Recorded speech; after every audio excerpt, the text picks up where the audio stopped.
விருதுநகர் வீதியிலே வெள்ளையனை எதிர்த்து வீர முழக்கமிட்ட சிவகாமி பெற்றெடுத்த சிற்பிக்குள் முத்து கல்வி கண் திறந்த கர்ம வீரர் காமராஜர் நாமம் வாழ்க வாழ்க வாழ்க என்று சொல்லி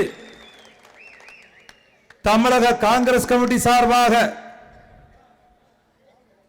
நம்முடைய பாராளுமன்றத்தினுடைய எதிர்க்கட்சி தலைவர் 2029 ஆண்டு நடைபெறுகின்ற நாடாளுமன்ற தேர்தலில்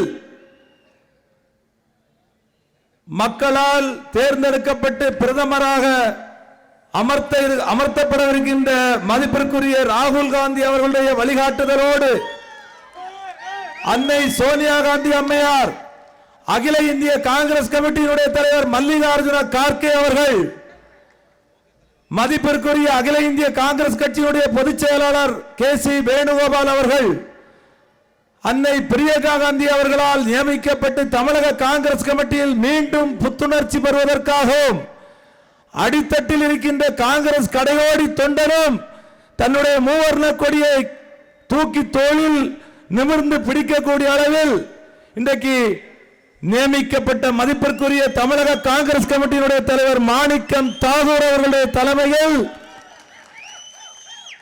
பெருந்தலைவர் காமராஜர் அவர்கள் இந்த கொடியாத்த மண்ணில் சட்டமன்ற உறுப்பினராக தேர்ந்தெடுக்கப்பட்டு 1954 முதல் 1963 ஆண்டு வரை 9.5 ஆண்டு காலம் தமிழகத்தில் பொற்கால ஆட்சியை தந்த பெருந்தலைவர் காமராஜருடைய வழிகள் இன்றைக்கு கரைபடையாத கரத்திற்கு சொந்தக்காரர், லஞ்சம் தவிர நெஞ்சம் நிமிர் என்கின்ற மக்கள் இயக்கத்தை கடந்த 13ஆம் தேதி அன்று சென்னை மெரினா பீச்சில் மணல் பெருந்தலைவர் காமராஜர் அவருடைய திருவுருவம் மணல் சிற்பமாக அங்கே இன்றைக்கு பார்த்தீர்கள் என்று சொன்னால் அலைகடலென மாணவ மாணவிகள் பார்த்து கொண்டே இருக்கின்றார்கள். பெரும் திரளாக வரை இருந்து கொண்டிருக்கின்றார்கள். அன்றைக்கு துவக்கம் கிட்டத்தட்ட ஒரு வார காலமாக பல்வேறு திட்டங்கள், கையெழுத்து இயக்கங்கள், இன்றைக்கு காலையில் கரைபடியாத கரம், லஞ்சம் தவிர நெஞ்சம் நிமிர் என்கின்ற அந்த ஸ்லோகத்தின் மூலமாக தங்களுடைய கையை பதிக்கக்கூடிய அளவில் இன்றைக்கு ஒரு மிகப்பெரிய திட்டம். வரக்கூடிய 19ஆம் தேதி அன்று பெருந்தலைவர் காமராஜர் பிறந்த மண்ணில் மாணவ மாணவிகள் பங்கேற்கக்கூடிய பெருந்தலைவர் காமராஜருடைய மிகப்பெரிய ஒரு திட்டம் அங்கே நிறைவேற்றப்பட இருக்கிறது. இப்படி பல திட்டங்களை, செயல் திட்டங்களை இன்றைக்கு முன்னெடுத்து தமிழக காங்கிரஸ் கமிட்டியினுடைய தலைவர் மதிப்பிற்குரிய விருதுநகர் மண்ணில் இன்றைக்கு பாராளுமன்ற உறுப்பினராக இருக்கின்ற, அடிப்படை உறுப்பினர்களை நன்றாக தெரிந்து வைத்திருக்கின்ற, காங்கிரஸ் பேரியக்கத்தை எப்படி வழிநடத்த வேண்டும் என்று தெரிந்து வைத்திருக்கின்ற மதிப்பிற்குரிய மாணிக்கம் தாகூர் அவருடைய தலைமையில் குடியாத்த மண்ணில் இன்றைக்கு மிகப்பெரிய ஒரு விழா. இந்த விழாவில் இங்கே தலைமை உரையாற்றினார்கள், முன்னிலை உரையாற்றினார்கள். அனைத்து மாவட்ட தலைவர்களும் எனக்கு 15 நிமிடம் தான் பேச வேண்டும் என்று சொல்லி இருக்கின்றார்கள். ஆகவே காங்கிரஸ் கட்சியினுடைய கட்டளைக்கிணங்க இன்றைக்கு இவ்வளவு பெரிய ஒரு பொதுக்கூட்டம் நடைபெறுகிறது என்று சொன்னால் இதன் அத்தனைக்கும் காரணம் இங்கே இருக்கின்ற மாவட்ட தலைவர்களும் அடிப்படை தொண்டர்களும் என்பது நான் நன்றாக உணர்ந்தவன். ஏனென்றால் இன்றைக்கு நான் உங்கள் முன்னால் நின்று கொண்டிருக்கிறேன் என்று சொன்னால் காங்கிரஸ் கட்சி போட்ட பிச்சை தான் இந்த ராஜேஷ்குமார். ஆகையால் இந்த இயக்கம் தான் பெரிது, நான் பெரிதல்ல.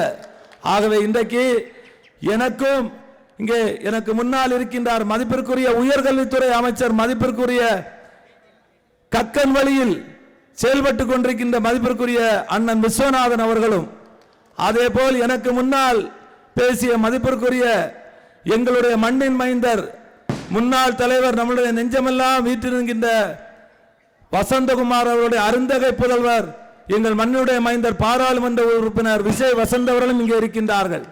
அத்தோடு இங்கே மேடையில் இருக்கின்ற அன்பு நெஞ்சங்கள் இங்கே அதிகமான பெயர்கள் இருக்கிறது. இருந்தாலும் அனைவரையும் சொன்னதாக எடுத்துக்கொள்ள வேண்டும்.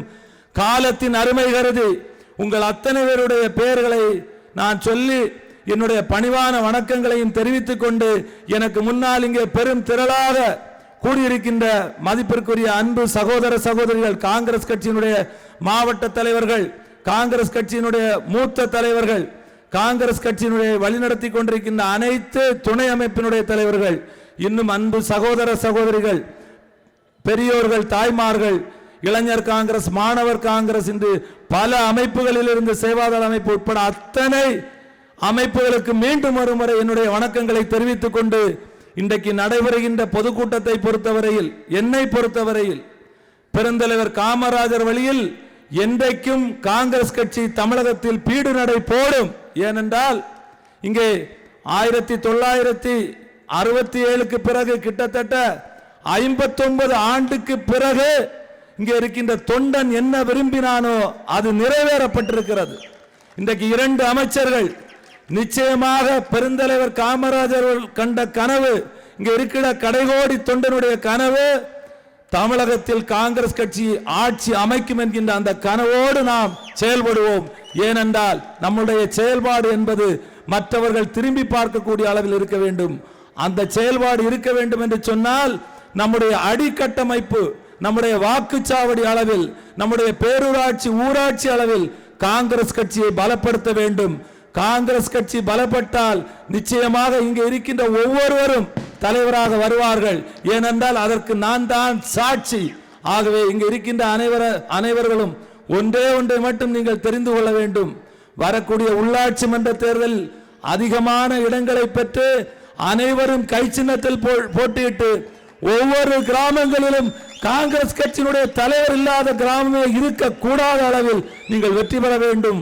வருகின்ற அடுத்தபடியாக வருகின்ற 2029 ஆண்டு நடைபெறுகின்ற தேர்தலில் இன்றைக்கு மோடிக்கு சிம்ம சொப்பனமாக விளங்கி கொண்டிருக்கின்ற நம்முடைய தலைவர் ராகுல் காந்தி அவர்களை பிரதமர் நாளில் உட்காருவரை நாம் ஓயக்கூடாது, ஓய மாட்டோம் என்று சொல்லி தமிழ்நாடு காங்கிரஸ் கமிட்டி என்னென்ன முன்னெடுப்புகள் இருக்கிறதோ அத்தனைக்கும் இங்கே இருக்கின்ற கடைகோடி தொண்டனில் நானும் ஒருவனாக அவர்களோடு இணைந்து செயல்படுவதற்கு நாங்கள் தயாராக இருக்கிறோம்.